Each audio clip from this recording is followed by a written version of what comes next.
best of the week. You had like a new jingle every time, huh? I'm trying them out, workshopping. I've gotten zero feedback, which means I don't think anyone likes any of it. That one just was like... that wasn't even... That was just you weirdly, ominously saying, best of the week. Best of the week. Hi. I'm Nick Murphy. I'm Mike Murphy. We're the Brothers Murph. This is our best of the week. Yes, it is. So, this week, I don't care about the rules. I'm going to do two. Because I have two things I can't decide between the two of them, so I'm going to do two. I don't care what the government says. I'm doing it. Same. Real quick, check with the producers. You good with it? No. They're good with it. Yep, they're good. They're fine. Yeah. So, once you hit with one, then I'll hit with one, then you hit with one, then I'll hit with one. Okay, so the first one, this is not a game itself, although it really helps you play a game, and that is the Zombicide Companion App. We played specifically with the Zombicide Black Plague Companion App, which is a mouthful. Yes. This basically creates your little player board, what they call them, dashboard or whatever. Yeah, dashboards. And it manages all the cards in the game, the zombie spawn cards, the equipment cards, all of that. It's all within the app now, and we were on a server, so we each had our own phones and had our dashboards, information. I could see what he had. I could control all my characters, and even if you want to, you can do your dice rolls in the app, and it like does all your bonuses and stuff. It basically it's crazy. So the game, you literally only need the minis and the board, which is already plenty. I'll never go back. Hell I can no. never, ever go back. No way. It just makes everything so easy. Like, literally, if you have two cards that work off each other and give you a bonus die or something, when you click on the card, it just tells you how many dice to grab. It accounts for all of that. It's there's no going back. So the Zombicide Black Plague Companion App is my first best of the week. All right, my first one is actually going to be a game. This game we haven't played in a long time. We haven't. It's just it's a game that... It plays 2 to 4, but you really want it 3 or 4, preferably 4 even. Yeah. It's kind of a smaller game with a very, very morbid theme, but I really like it. And that is The Bloody Inn. The Bloody Inn is a game where you are all running a inn together in old-timey times. And you've realized that sometimes it is just more profitable to kill your guests and bury them under your inn than it is to just let them pay for their rooms and go. So throughout the game, you can bribe guests, which then you can use to help you do other unsavory things. But you can bribe guests, you can kill guests, you can build annex space, basically. Yeah, you can build annexes, which you can bury people under annexes because you can't just leave corpses everywhere. And then you can also bury the corpses. And it's funny because it's a very morbid theme and stuff like that, but it's super fun. The artwork is like really, really weird, but really cool at the same time. Yeah. But I really like the game because you think it's gonna be this kind of crazy romp fest and all this kind of stuff with you're killing guests and all this stuff, and it is that. But at the same time, it's like this kind of really delicate balancing game because you only have 2 actions each turn. Yeah. So you can like kill a person on an action, but then you have to be able to. But then you have to spend another action to bury them. Yeah. But you have to have somewhere to bury them, so you have to already have an annex. So sometimes you have to, like, kill someone, build an annex, and then bury them, but you can only have 2 actions. You can only do 2 of those things. And then if there's ever police officers in the inn staying, they're going to go around and search for unburied corpses. That's what they do in the free It's like time. what they do, when they're off having a night at the Any corpses inn. in there? Hello? No? No?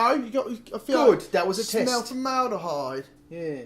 And then you have to pay off them essentially if you get caught, and it's a very delicate balance kind of game, and it's there's a lot super to consider. Fun. You have to figure out what actions and in what order to do them. To do them. So that was my favorite game of the week. We haven't played it in a long time. We had 4 people who played it. It was outstanding. I really like it, and I'm always surprised. Like, oh yeah, this game's actually a little bit more subtle and delicate than you would think with such a morbid theme. So what's your second, Mike? I don't care about the rules. So my second is actually a game this time, so everyone calm down. And this is a game that we hadn't played in a while. You played more recently, I haven't played. We played this first at our local game cafe, and Nick brought it home from work for the weekend to play, and that is Libertalia. Swashbuckling good time. How would you define this game? So it's like a simultaneous selection, roll selection. Yeah. It's kind of like Citadel's, but better. But better in terms of you have different characters, I guess, and they're ranked differently, but it plays out in much different ways. So in the first, you're gonna play over 3 rounds that has 6 days, so like 3 weeks in the life of a pirate. And we all have a 30 card deck that are all identical. They have the same rolls in the same order, the numbers. And we start off by dealing out 9 cards, and we're all going to have the same 9 cards in the first round. Yep. So it's really an idea of you're trying to play the players. You're trying to figure out, like, he's going to play the captain probably because that's a highly ranked card, and he really wants this treasure. So I'm going to hang on to my captain maybe for later. And so it's really trying to figure out what the other players are going to do. And in the first round, we all have the same 9 cards, but we only play 6 of them. So the 3 that you choose not to play might be different from Nick and from other players. Yeah. And so in round 2, we draw only 6 more cards, so we have 9 again. And then in round 3, we do the same. So by the end of the game, there's only so much overlap in terms of the hands that we all have. So it gets to be even more and more confusing where you're like, did that guy play that in the first round? Because if he did, and he's about to come up right now. So it's just a lot of stuff to consider in the game. Really fun. Yeah, and the game is really very simple, ultimately. Once you explain, I mean, it's really, really good iconography. Everything's laid out well. Yeah, it's very simple, but it's super fun. And yeah, it's such a great, clean design. I really like it. And the different characters, they fit. It's just a good theme to have with this kind of game. You have the Brute, and what's the Brute do? He just, like, in my eyes, knocks the highest ranked person off the ship. Just like he's just a fighter. He's a guy like this. Just looks like a Brute. I'm like, yeah, he would just, like, fight some guy who, like, he sizes up. And so it's, like, pretty thematic and fun. My second best of the week is it's weird to say this way, was my Metagame Minute last week. Or at least, rather, was my... Humble, dude.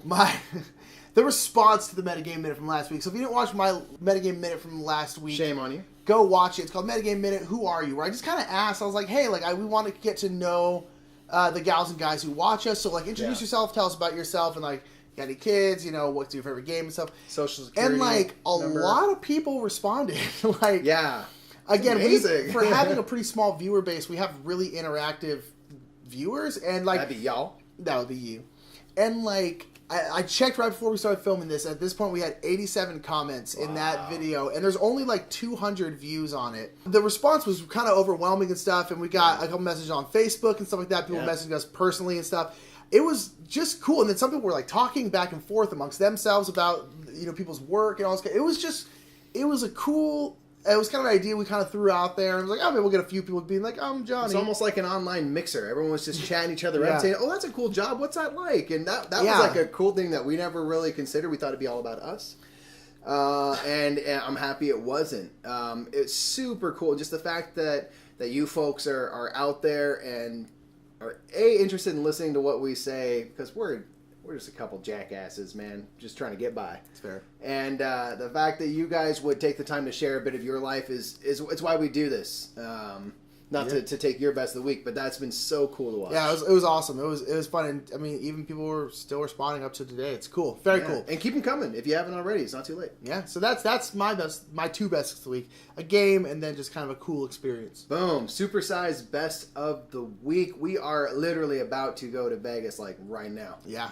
We are on our way to Vegas right now. Yeah, so that might be the best of the week next week. Is this? It's probably gonna be. I would assume. But what from it though? That's the question. I don't know, but it's probably gonna be that. Even we don't know what's gonna happen. So like, we'll see. But if you are there, come say hello. Again, we're gonna try to get to Meepleville in Vegas. Yeah, we'll see if we can. And regardless, you'll see a big segment about it all on the Dice Tower. So check that out.